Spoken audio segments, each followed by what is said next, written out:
Once again, please join me in welcoming Jenni Olson.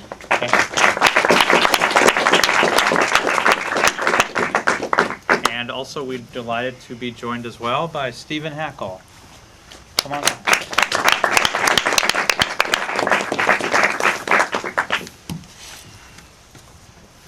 And so as I'll ask a few questions and then we'll open it up for all of you as well. Do you need any questions? Yes, I do definitely need my questions. So, one question to both of you, and we're not going to ask each of you everything and so forth. But one thing, since we'll start to incorporate both of you, is of course the question of how you go about, or how you each chose to go about in your film, in this book, narrativizing a life, and where the places that you figured out was the story you could tell, because you spoke very specifically to a narrative in your monologue toward the end, or how it's done in film so people can find and for you where in Sarah's life maybe a narrative lay. But if each of you could recount a bit about the difficulty or ease of finding a narrative that you could convey to other people in the life of yourself, in the life of another. Okay. Well, I think my my narrative is a little more unconventional than Stephen's work. I'm so grateful for your expertise in those sections of the film. My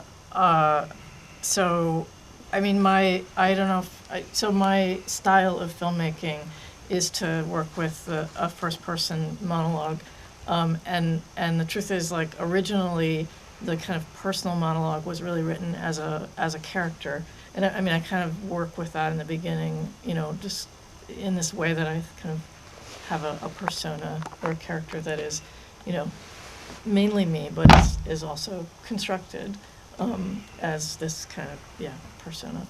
And usually in my previous films I've had other people do the voiceover, and I decided to do the voiceover myself on this, which makes it more personal, and obviously there are certain chunks of it where I really am speaking as myself, like I've been shooting the landscapes of San Francisco, that kind of thing. But I like to work with creatively with that character, which in a way you have to with your conventional history of Sarah, because it was so long ago. But so this setting up this kind of if there's a plot, right? It's there's this girl in L.A. And I wanted to take on the historical topic of the Spanish colonization of California and the Mexican-American War, and the El Camino Real was this great device to do that and kind of be part of the plot. But then constructing a feature-length film out of that with landscapes and voiceover was challenging. Well, my next question for you will be another step on that, but before we do that one, let me just thank Jenni. I played a very small role in this very beautiful film, so thank you for letting me do that. Thank you. You haven't read my book, so what I can say in certain sense is But pretty you much can get it. out of context. I know that. But let me just say a few words in response to the question about narrative. So narrative really is a hard thing to construct when you're writing a biography. I mean, it doesn't necessarily come easily. And I think one of the challenges I faced, and I'm just going to kid myself that you're actually interested in this because I haven't read the book, but is how do you tell a story about someone's life without kind of assuming that every event, that everything leads to the next chapter, and that all the chapters lead to the person's full life or where they are at the end of it. And so when I wrote about Sarah, I was trying to forget that he came to California in 1769 and that he was sort of a heroic figure for many Catholics in terms of establishing missions in California. And I was trying to write the life of this man as if it might end with each chapter. because I think we don't really know where we're going to be at the end of our lives. And I was trying not to sort of read back through his life and make it all sort of magically add up to where he was at the end. So I think that was, I sort of struggled with that because publishers really wanted a book about just his California years, which are his most famous, but I thought that wasn't really true to his life. So I spent a lot of time in Mallorca, where he was born, and in Mexico, where he lived for 20 years before he came here, to try and capture the full sort of, well, the many chapters of his life, without truncating them into sort of all leading to California in 1769 when he gets here. So. And when did you decide that it was an appropriate parallel, or when did you have the inspiration of incorporating Sarah and the missions in the Mexican-American War into your story? Not exactly sure, but like, but you know, wanting to do the El Camino Real thing, and then in The Joy of Life, I had shot. Joy of Life is her previous film. My previous film from 10 years ago, which was partly about the history of suicide and the Golden Gate Bridge. I had shot this shot of there's a statue of Joseph Strauss, who was the chief engineer, and I did this like 5-minute take of the statue of Joseph Strauss, and I loved how it feels to look at a statue. It's like, it's like, wow, he's really still. And so I had written this chunk of stuff about Mission Dolores, and that the stuff, which was actually written sitting on the steps of Mission Dolores. I always say living in San Francisco is like living on the set of Vertigo. So I wrote all of that stuff sitting on the steps. And anyway, and then I had the thought about Junipero Serra and about shooting the statues as footage to kind of go with that part. And then I wrote a lot more, much more detailed history about him that just really had to be stripped out because, so it is this very light kind of overview of him. And but it's interesting. I mean, it's been amazing. The announcement about the Pope canonizing him came in January, right as we were heading off to Sundance. And, obviously it's like heating up, and it's about to happen in September.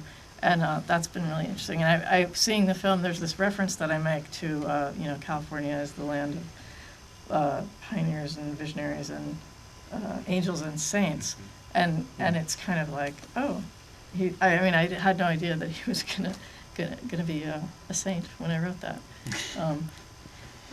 It's funny that you didn't his story initiate a continues. letter writing campaign to the Pope. Maybe the Pope somehow got a pirated copy of the film. And Doubtful. yeah. I mean, there's an interesting question of, again, like, what are the ways in which film can tell a history? I think, which is an ongoing interesting question. I mean, the mode of like the lengthy static shot has a certain, I sort of ascribe it to a CalArts score now with Tom Anderson and James Benning, and there are some people who've come out of it like Bill Brown and so forth who go to places and you find a beautiful photographic shot, but it can become a place of both where the observer or writer or whatever can expound, or it's just a place where if there's no narration per se, like in a Benning show, you just sort of enter into it or get bored by it, whichever. But once long upon a time ago, I worked on a History Channel show on the California missions, which is very conventional television history as well. And I'm curious then to go on the next step about like, where for you does a shot like find its beauty and power that it can sustain that moment to look at, and be also the visual component of the story? Yeah, I mean, I so many things to say about that. I did a lot of shooting with Allison Kelly, my second camera, who's here, who did most of the LA shots, and with my main DP, Sophie Constantino. We started out doing a lot of shooting of like things that were like really interesting or like really great architecture or like great like old signs or old interesting things, and then when we went into edit, it became clear that shots that were too interesting didn't work because they were distracting from what's being said, the actual storytelling. And so I finally figured out, after wasting a lot of film, that we needed shots that were, interesting enough and like, nice visual compositions, but not too interesting, and that you could kind of use as almost, this kind of wallpaper to like, okay, now I'm, taking in the story. And this kind of method of bringing the shot up, giving you a minute to like kind of read it and take it in, and then, okay, now the story starts, blah, blah, blah, blah, blah, and then stopping and letting you kind of have a minute again with the image and kind of sinking into the feeling and like really making space for you and your feelings, I think is the big thing that I love about landscape film, and kind of long takes, and in that duration that you are, that you really enter into it, and have your own experience. And, especially in the fast-paced world and all of that, I think people really crave that. And it's been lovely to have people respond to that.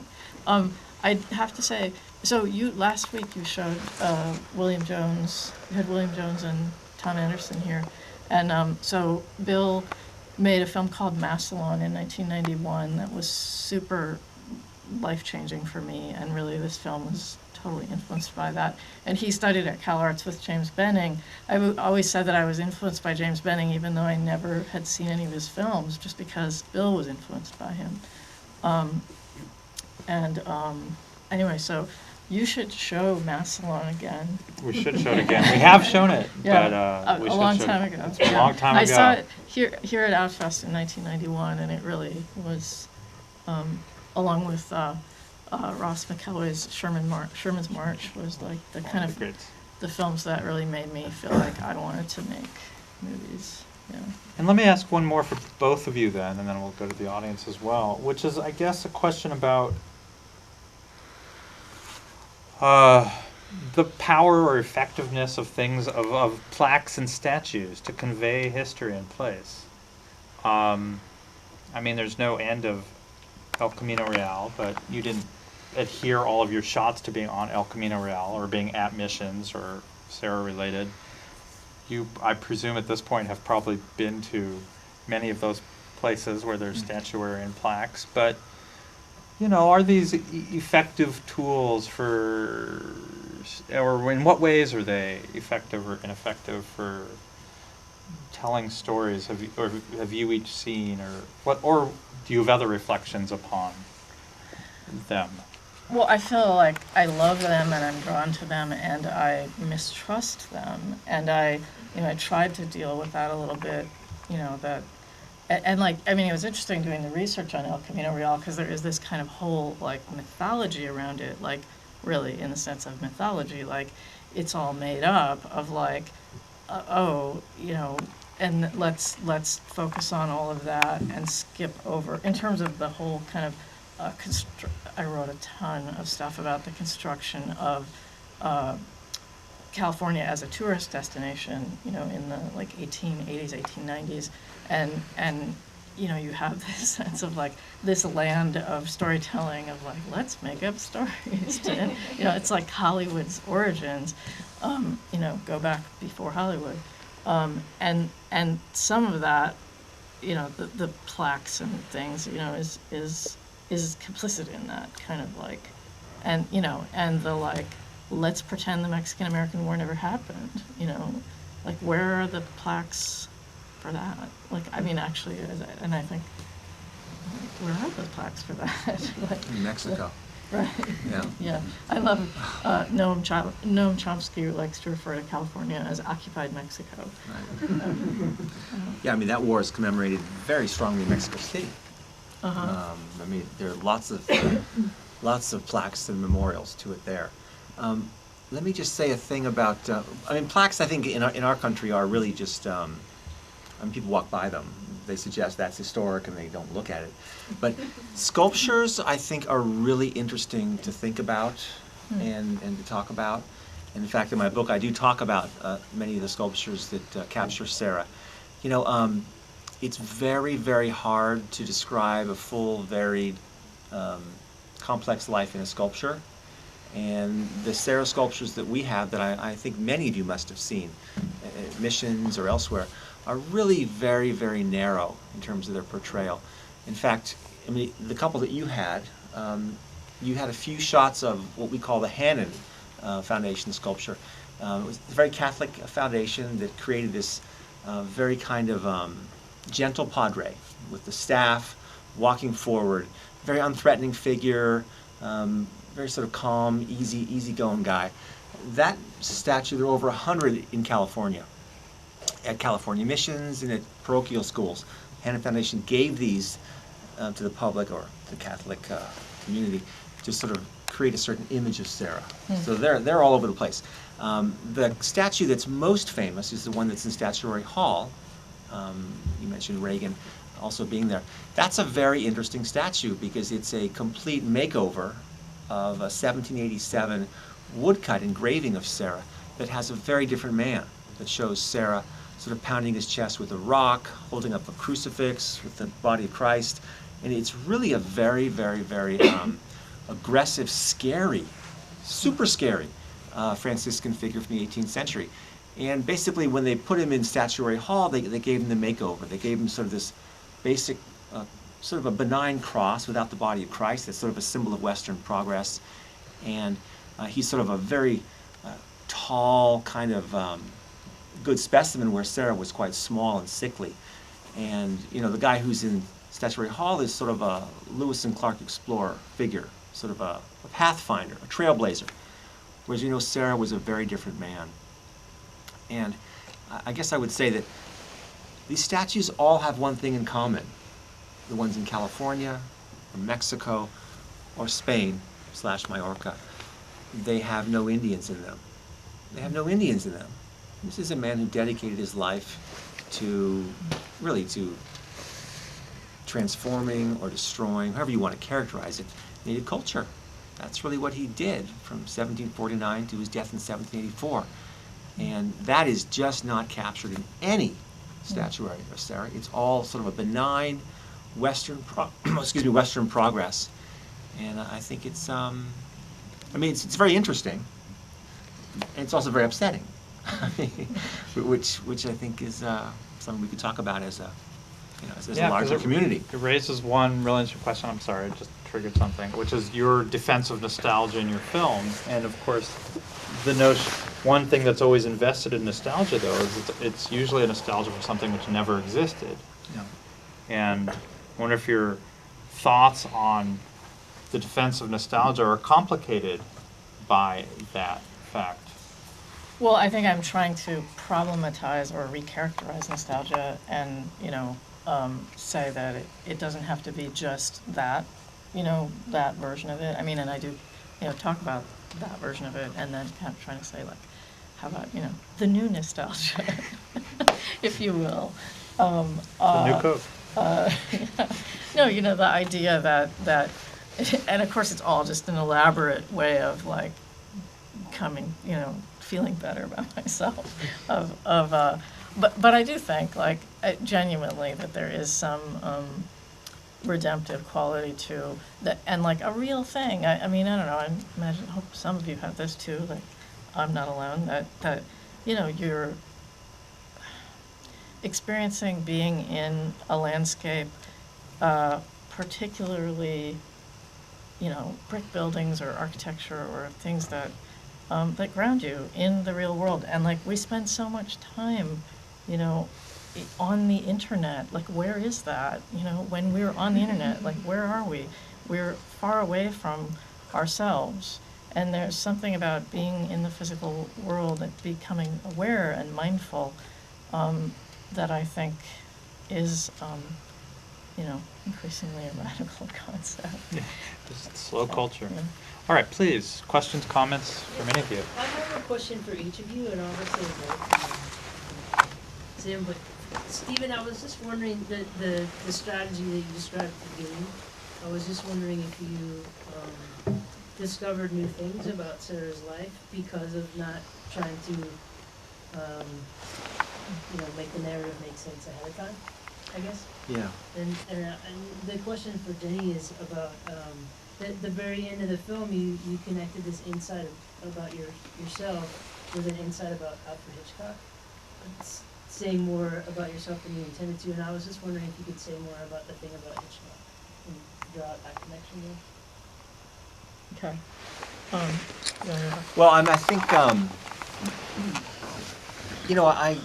to try and write sort of a balanced book that gave equal weight to all the chapters of his life, I did spend a lot of time in Mallorca, a very beautiful place that everybody should visit. Not because they're in love with Sarah, but because it's so beautiful. But I think I learned a lot about his childhood and his early adulthood, and the ways in which the place that he grew up in was a place that had really no tolerance for other religions, that had a strong inquisition that was really brutal in terms of its treatment of Jewish people, and had no toleration for Muslims. And I think I began to see that as formative for his life. And I also found out what I thought was quite interesting is, Sarah grows up in Mallorca in a period in which it's being colonized by a larger sort of Bourbon Spain. And Sarah grew up speaking Mallorquin, and he grew up writing Mallorquin, and he grew up in sort of with kind of a local regional culture that was very powerful, and it was sort of nostalgic for a 16th century larger sort of Mediterranean presence. And Sarah born in 1713, but he kind of inherits this kind of strong sense of Mallorcan pride. And he's growing up at an age in which they're not supposed to speak their language, and it's quite difficult for them. And he leaves the island in 1749 because I think the oppression that he feels there. And it's very ironic that he then becomes this tool of Bourbon expansionism in California, in which Indians are told not to speak their language, drop your culture, adopt the language of empire. I think Sarah is oblivious to that. But I don't think I would have realized that irony had I not spent time with his early years. So, thank you for your question. That's fascinating. So I did a ton of research on Hitchcock. I wrote so much stuff that I then threw away, including a bunch of stuff and critical analysis of him, and particularly of Vertigo, and how it, kind of revealed so much about him as a person and him as a director, and how he was obsessed with his leading ladies and in kind of intense ways. And so I had written a bunch of stuff about that, and then there were. I try to be a kind of minimalist writer in all my filmmaking, and it seemed too much to actually kind of explain all of that, or I couldn't find a way to explain it concisely, and so I kind of made an assumption that many people would know that this has been said of Hitchcock, that he revealed himself in his films in ways that, and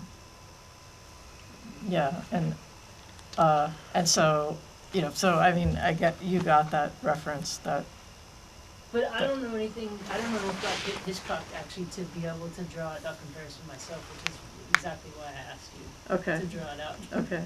But does it like, so then the question is. Is that like a quote that most people are familiar with? Or? No, I think I guess I was hoping that people who were familiar with Hitchcock would go, oh yeah, and that people who weren't could kind of like draw enough of a conclusion of like, you revealed more about yourself than you meant to say, and that it was a kind of a poetic construction that hopefully is a little light without like hitting the nail too hard on the head, I guess.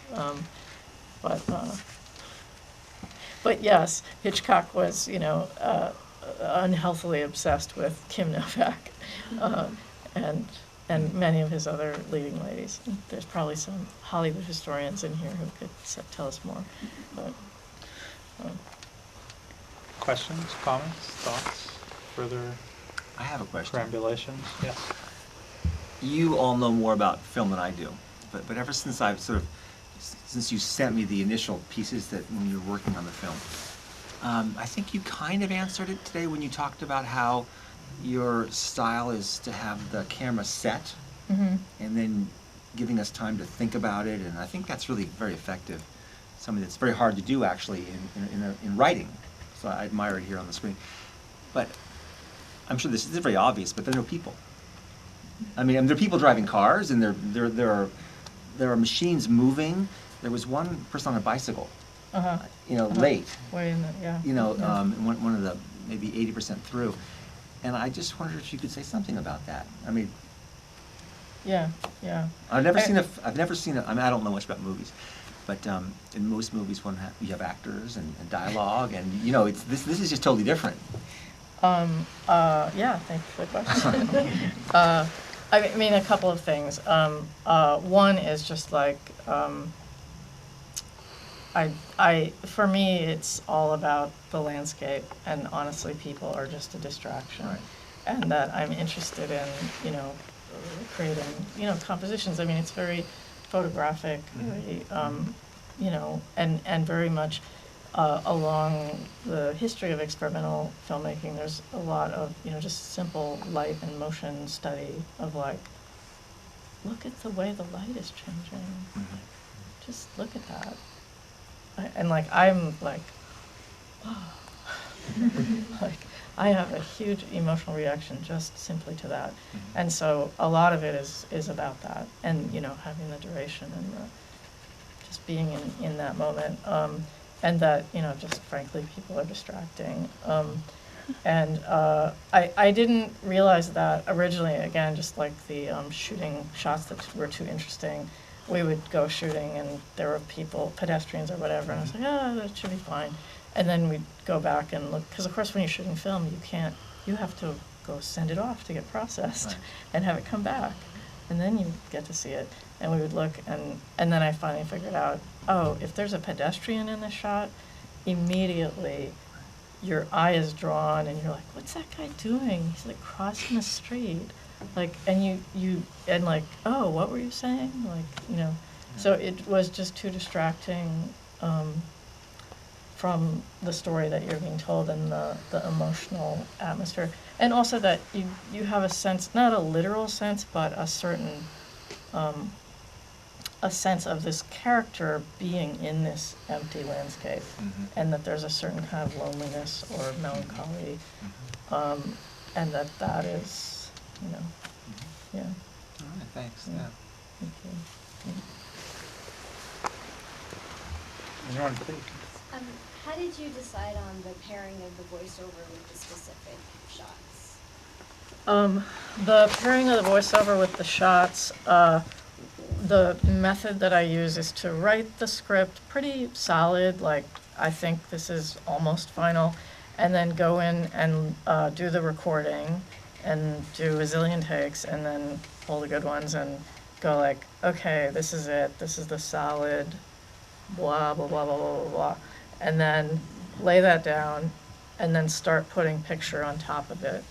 And I had about 5 hours, I don't know if any of you are filmmakers, but I had 5 hours of raw footage. Of course, most filmmakers have like 500 hours nowadays. And so, which we had all kind of cataloged into shot lengths and shot types. And so, we would go like, okay, well, let's try that shot there. I mean, certain shots, it made sense, like, okay, I'm talking about Junipero Serra, where's another statue shot? Actually, we shot, there's another Serra statue at Union Station that's a really great one, and we had a camera problem, and it didn't turn out, and then I went back to shoot it again, and there were like a ton of homeless people there, and that didn't, so we couldn't shoot it that second time. So there were certain things where it was, more kind of matchy, like, and then, but mostly, just atmospheric, like, this is kind of more sad or more, and then, there's the like, ooh, like it goes from daytime to nighttime, back to daytime. Like, you know, that was a little exciting moment. But your You know, your nighttime kicks off with the first. I don't know if it kicks off, but it has like the only close-ups. It has those 3 or 4 signs that Oh, yeah, and everything yeah. else I think in the film is sort of a wide shot. And I wanted to know if you had thoughts on like the incorporation of these like concrete words, signs lit up. Yeah, Loans those were was the last one, and I forget like on the Loans first one. and the Buddha Bar in Chinatown and Yeah. the Right Spot Cafe, which were my DPs. A few of them were like, let's get some more interesting shots. How about a close-up? And I was like, no, I don't want close-ups. I just want wides. And like, oh, okay, you can do a close-up. So we did this series of close-ups, which was, of course, in the end, a good thing that I had a few more like variety of shots to choose from. And for your sound, I'll just do one more technical, like specific. But in Yeah. your sound mix, I mean, you very much have it's primarily your voice, the atmosphere, the background, or the location sounds. I don't know if you were shooting rolling sync sound anyway, but are very low. I mean, obviously, you could have chosen to create stronger ambiences, put the audience more in that place. And I was curious about your choice of really keeping us in your voice. Yeah, my sound designer originally had done like a more realistic sound design in the beginning, and I didn't want that, and so it is this very impressionistic sound design that the city is never that quiet. It was all shot MOS and then just this impressionistic sound design. MOS is without sound. Which is from, do you know the Without sound. German. Without sound? It's Yeah. German, yeah, I love that. So yeah, it's all impressionistic, and part of it when I mean there are more realist moments like the ship going under the bridge, the sound comes up, and it brings you into the image in a different way, which I mainly didn't want. Like I want you to kind of have this feeling. It's funny to say this, but like it's like you're watching a movie, like in the sense that like you're back from it, you're removed from it, and if it has realist sound design, you get more into it in this way, in a way that. Well, it's the Brechtian you have the reference to Brecht in the film, but always trying to keep. You don't want people to get too emotionally caught up with it. Well, in a conventional, not way. in a conventional way. I mean, you're having I hope, an emotional experience, but it is a really different quality of experience that actually I think has a lot more to do with your own feelings and your own, that you're projecting yourself into it, which of course you do with Hollywood film too, but in a different way. Yeah. More questions or thoughts, please? Yeah, I loved it. I'm curious, it's sort of on that subject, I think one of the things I really appreciate is they're long static shots, but the unpredictability of the duration, and that there's some that are quicker and that there's some that are longer. And if you can sort of speak to that, it feels like the second part of that question is about music and rhythm, and that there isn't music, and I imagine it's sort of anyway, it's a tool to draw people in or have another sort of emotional experience, and I like this sort of floating ghost through a landscape thing. Anyway, just wanted to hear some thoughts on that. Yeah, I mean, in terms of the shot lengths and stuff, we wanted to, particularly like, you want to establish a little bit of a sense of some rules and like start with, I love that the first shot is actually from Allison's balcony of her house. I have a shot for each of my DPs, like from their house, like, or in front of their house. But starting with like a nice long take so that you kind of get set up of like, oh, okay, this is how this is going to be. And also that you don't start making conventional assumptions like we had started at one point with a house, and it was just inevitable that you go, oh, is that where she lives? Like that just because those are the kind of films that you're used to seeing, is like, oh, it's an establishing shot of where the character lives. And so, trying to anticipate that and thwart that. And then similarly, trying to set up expectations that there are going to be some long shots. And then also a little bit of a rhythm with this kind of like 3-shot thing, where it's kind of like boom, boom, boom, that you get a little bit of. So you do have some expectations of the kind of, grammar of the film, and then mixing it up. Because it creates a musicality in some way. I like that, that's Yeah, nice. yeah. And then, trying to make connections between things that are, like shifting from the kind of moving into the Mexican-American War history, trying to prompt things forward without kind of completely nailing them on the head. Or like I really like the introduction of Vertigo, going from like, here we are in front of Mission Dolores and, da-da-da, the greatest Hollywood movie ever made. And like, boom, here we go into Vertigo. Those kind of transition things. Anyway, but it was, so the shot links, the first time when we were shooting, because I started shooting in 1997, and so I've been accumulating all this footage over the years, and then I just like use it for different projects. We shot on a wind-up Bolex, and you can only get a 60-second wind, and so all my initial shots were only a minute long, and which isn't long enough for me. And so fortunately, I got to start shooting on a battery-powered. And when we were shooting, we had like 400-foot mags, which are like 12 minutes long. And I don't think we actually took a 12-minute shot, but like that shot of the train was like 6 minutes long or something. It's nice to have the latitude.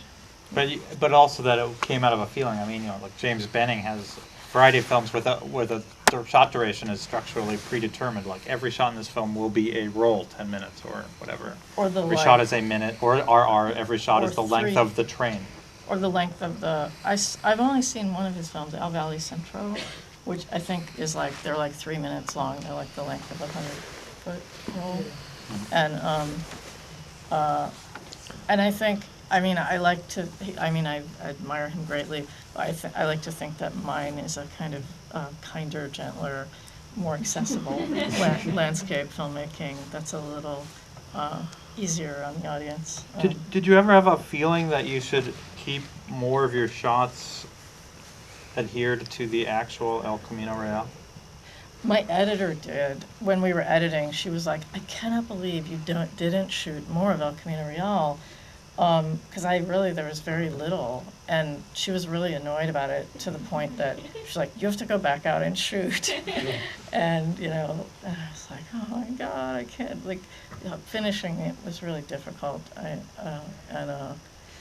We looked at archival, and I'm a film collector. I have to do so much work with archival, and I was like, I don't want archival, that's not what this is.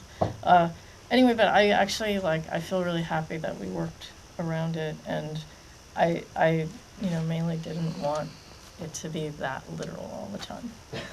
So, One more. Okay. Well, anybody else have one yet? Or quick one is, and then we'll wrap it up in just a moment as well. But aside from Vertigo, it seemed that all your other filmic references featured somebody with the last name of Hepburn. and Holden and. But even Stanway. but it's either Audrey or double indemnity is it's Barbara true. Stanwyck It's or true. Catherine. Yeah. But I was just curious about. Well, I don't know if there's really a question that there. was Maybe it's just a more of an coincidence. observation. Yeah. But, but in that regard, I love Hollywood film.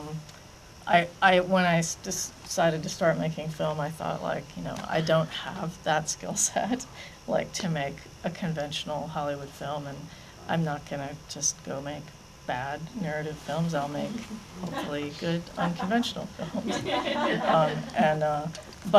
but I do, love Hollywood film, especially classic Hollywood. And I've spent a lot of time here since 1991, and I love being here and shooting here, and so there is the shot of Barbara Stanwyck's house from Double Indemnity that hopefully many of you recognized, and the shot of the William Holden's apartment from Sunset Boulevard. I had shots of Lester's house from American Beauty that we didn't get to use. I had a bunch of great stuff that we didn't get to use. But I like writing about other texts, especially Hollywood film, as a way of approaching other things, and especially like deeper emotional truths or things that are hard to talk about, or and kind of personal. Well, that was just interesting. I mean, you have like 3 tracks of your voiceover. I mean, the character of the whatever person who's trying to find a relationship. You have the history of Sarah in the Mexican-American War. You have these sort of philosophical ruminations and the way that, you spend on those. And it's not like they're all interwoven throughout. I mean, there's a chunk of one and a chunk of another and a smaller piece of another. And I think I've found that just really nice. I'll just put it that way. I think, well, I don't have any thoughts, if you have any additional reflections on that. I like thinking of it as an essay film, and like an essay that or like creative nonfiction that you kind of can go here and then there, and I like the pleasure of the kind of tangents, in the writing and in the image track, and I also love the idea that in the image track, like I think of it as like pure documentary in the sense of like it's a pure documentation of the landscape, and that, I mean, whatever, I guess as pure as we could argue about that, but I like that, like, you could just watch it with the sound down and be like, wow, look at that, like, and the other thing being that probably 25% of things are gone or changed, or and they're things that aren't there anymore, and that in that sense it's I like to say I want to be the state filmmaker laureate. And it's my job just to document California. You'd be the first one for me. Yeah, Why so did you choose the one different visual section, of course, is the map. And what led you to just choose to do that? It just was clear that there was no way to really convey the reality of that without looking at a map. And it's just so stunning to look at a map and see where the border was. And I really wanted to drive that home. And having a map was, the only way to do that. Yeah. And any other final thoughts or questions from any of you, please? All right, I suppose not. But I want to thank you. I hope you will become our first state film laureate. Thank you. And Stephen, very much thank you for joining us. And Jenni Olson, thank you all very much for coming.